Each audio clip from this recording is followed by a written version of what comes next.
Joining us live in studio, National Review staff writer Caroline Downey and the Federalist reporter Brianna Lyman. Great to see both of you. Caroline, she is the archangel of truth, that Katie Couric. One of my favorites, though, was Tish James, the AG here, saying that the raids, the arresting of the dangerous criminal illegals was performative. Taken for decades, legacy media has had a monopoly on the way information is disseminated and framed, and usually it's propaganda in service of the Democratic Party, which is why it's so important that this White House is expanding access to press credentials to alternative media, who partially handed Trump his victory, because we need counter-inquisition so we don't get things like the Elon Musk salute that wasn't, the media hoax and phony scandal, because as the media was running with that Nazi narrative, they're ignoring, for example, the anti-Israel protesters that across this country literally used Nazi iconography. And so it was that double standard, and the one you just talked about with Letitia James, and the cover-up of Biden's frailty, which is why legacy media has no credibility. And that's the paradigm shift, Brianna. It's this idea that they have unparalleled access. You have a president who can actually talk extemporaneously and will do so frequently, answer their questions, and then put real experts out there like Stephen Miller or Tom Homan. Yeah. And they don't know what to do with that because they haven't lived under those rules. They've lived under press releases coming out of a Biden White House. Look, Levitt, Miller, Vance, they are a dream team. And what we're seeing this go around that we didn't really see in the first cycle is Team Trump has a very ferocious appetite to be the one to set the narrative rather than letting the propaganda press set the narrative like they've always done.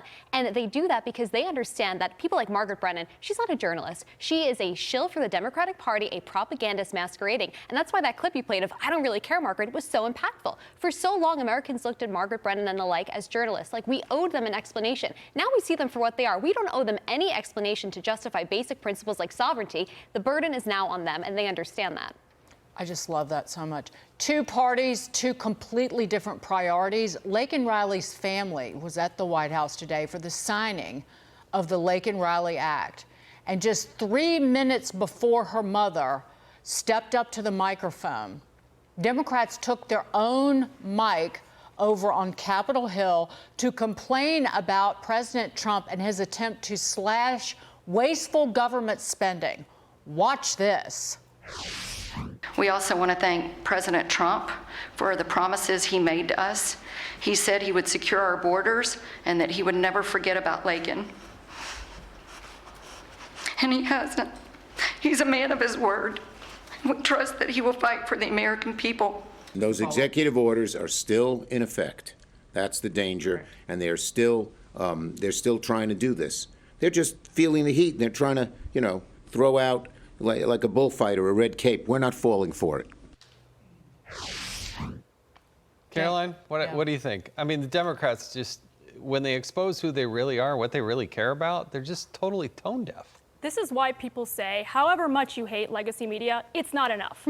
Imagine being Laken Riley's grieving, distraught mother.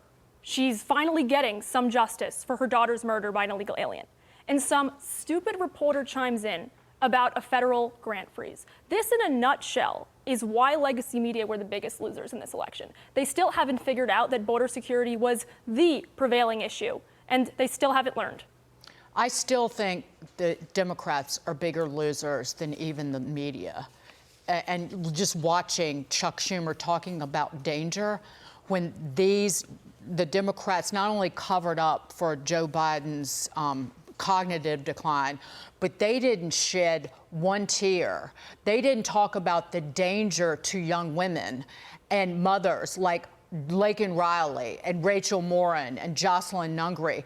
They didn't cry one moment for any of these dead women who were killed by illegal migrants who should never have been in the country. These were murders that were avoidable. And they didn't say boo, not one of those Democrats.